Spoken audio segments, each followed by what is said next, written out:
Who I believe to be the true birthers of choosing beggars, it's entitled parents. Our first one is from Cannibalistic 510. So, to preface, I just bought a new house and had recently set up an Amazon list for things I'd like. One of the items was a baby bottle dryer that I was planning on using for reusable bags.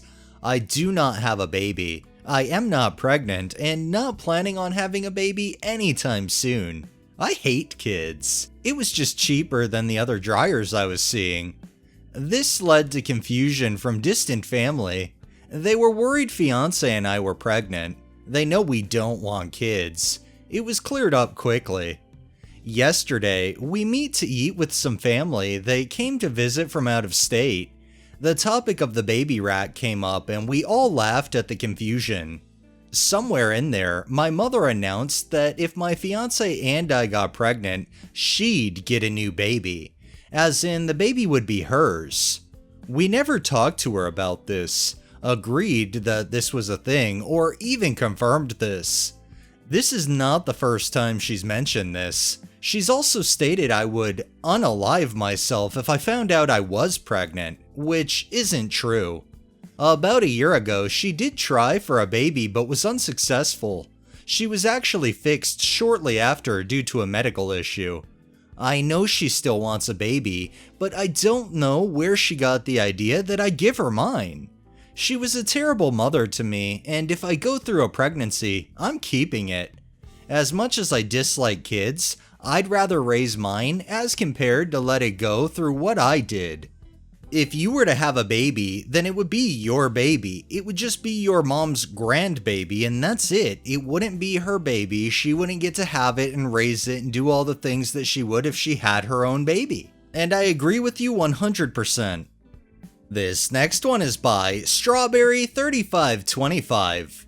I'm 2 days post-surgery and my mom decides to have a surprise get-together at my place. She tried to play it off like it would be good for my recovery to see some family. However, I haven't seen this side of the family for years. Then I find out she just didn't want to host them at her place, but she thought it would be a good idea for me to host while I'm supposed to be on bed rest for at least a week. This is the last straw and what will definitely ruin my relationship with my mother and family. It's so disrespectful. Like, I have to be dead for them to respect my boundaries. Not to mention that this is all out of the blue with her knowing I'm recovering.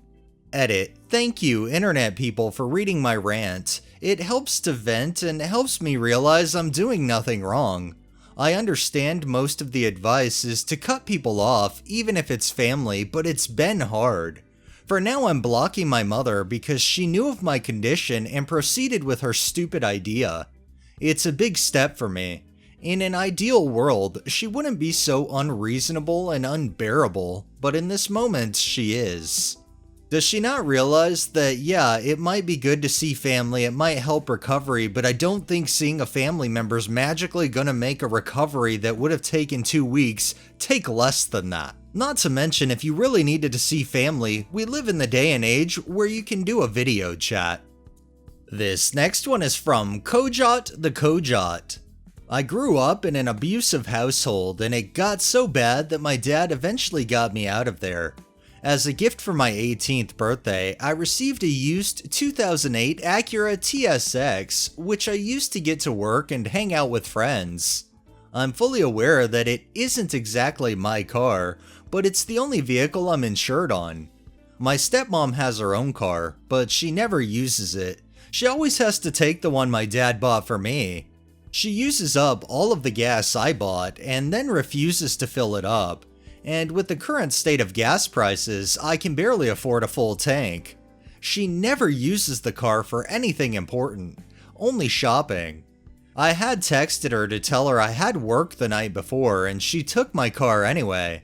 By the time she got back, I was late for work by 30 minutes, and she yelled at me, saying that she had to stop shopping to bring the car back, as if she was the one being inconvenienced. And I know this is hard to believe, but she somehow brings her daughter's grades into the whole argument? First of all, I don't understand what her bringing her daughter's grades up would have anything to do with her utilizing the car that I guess was bought for you to be able to use. She has her own vehicle, so why she's not driving it, I don't know. Either way, it's still no excuse and she should respect that you need the vehicle for things as well. This next one is by Irish Relate. I, female 18, and my ex-boyfriend, male 20, broke up 2 years ago. I'm gonna call him R. R was really creepy, not just towards me, but towards other women as well, and he had been quite aggressive while drunk. So obviously, I was very thankful to break up with him and go 2 years without talking to him.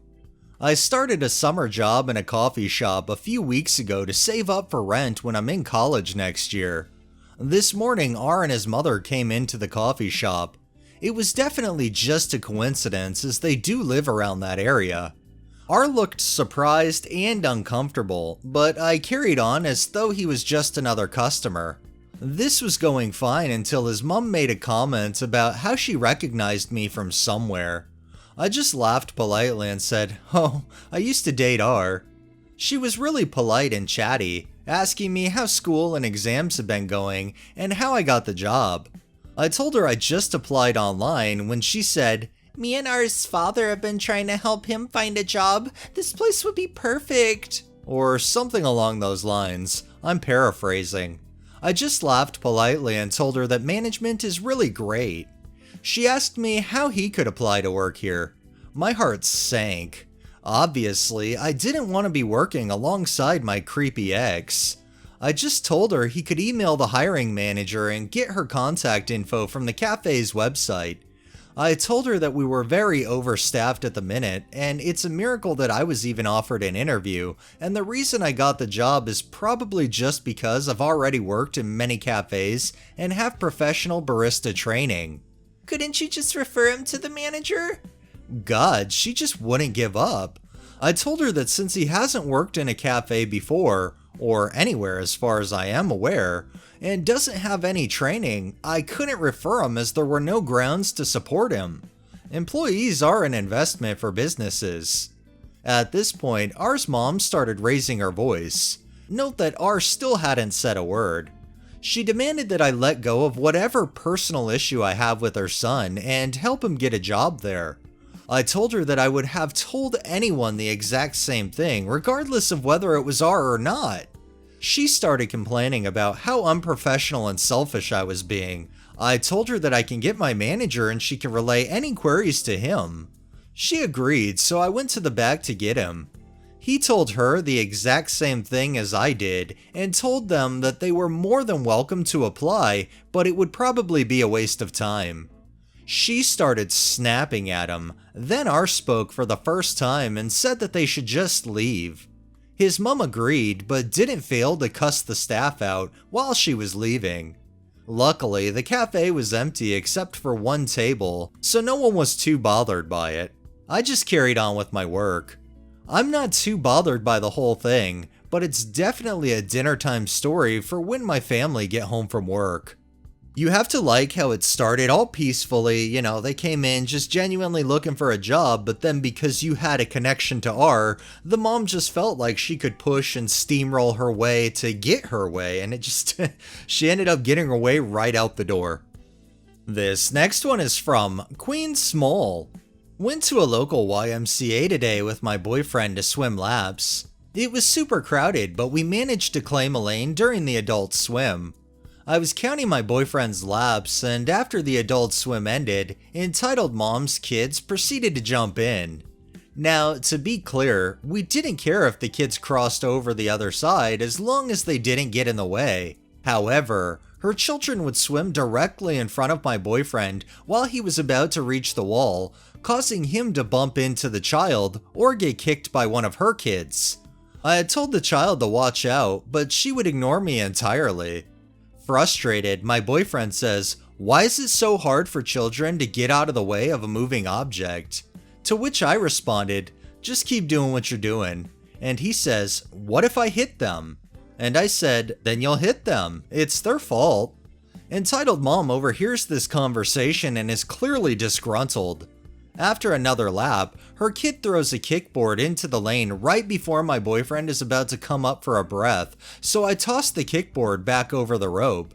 Entitled mom pulls her kid aside and says, "Let's leave them alone, it's about to get ugly." Minutes later, security comes over and accuses us of throwing a board at her kids and cussing them out. My boyfriend, who was swimming most of the time, has no clue what's going on. I told the lifeguard that I tossed the board aside so it wouldn't get in the way and that I never cussed at her children, to which they threatened to kick us out if we got another complaint. Entitled mom kept hovering around the security and lifeguards like a vulture while they set up a lap lane only sign in the one I just got out of. We packed our shit and went to a different YMCA. Of course, leave it to security and the lifeguards to believe the entitled parent because she has kids over two adults that, really have no reason to make things up. I'm glad you guys ended up leaving. Hopefully entitled mom will get hers, because clearly her spawns are being raised to be entitled just like her. And our final one is from Perspective Dry 9601. I'm 19 female, turning 20 this year, and college just costs too much for me to want to collect a debt I'll struggle my whole life to pay back. My mom is very mad about this, although she never graduated or attended college herself.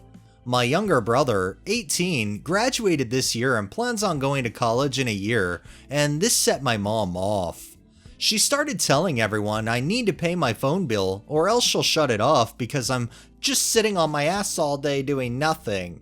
But I have a job and a whole house with 4 pets, me, and my boyfriend, 20, are taken care of. We think she's pushing me to go to college because I'm the oldest girl and she wants a role model for my 5 younger siblings, but they already called me mom growing up, so they had a good role model until she kicked me out 4 years ago. I'm willing to pay for my phone, but why threaten your child for making decisions about their future? Yet she wanted me to drop everything and help her out again. Edit. I have more than enough money to pay $40 a month. It's the fact that she wasn't going to tell me and was running her mouth about it to all of my family. Edit 2. She literally refuses to take my money for the bill. I've tried to pay her for it before. I don't know what she wants from me. Jobs used to train people. You'd learn the tricks of the trade for the trade that you were going to do on the job, and you'd have all the skills you needed. You didn't need to hold up a piece of paper to show that job and say, yeah, I got in this much debt just so you could potentially hire me. I don't know. Unless you're going for like a law degree, a doctorate, something like that, I just feel like college in and of itself is a giant scam. Alright, that's enough entitlement for the day. Well, that wraps up this episode of Entitled Parents. If you liked the video, please drop a like, share my content on all of your social media, subscribe if you haven't already, and make sure to hit that bell so you're notified every time I upload, and drop a comment down below. It really helps with the algorithm and helps new people find my channel. Thanks for watching, thanks to my patrons, have a great day and stay safe out there.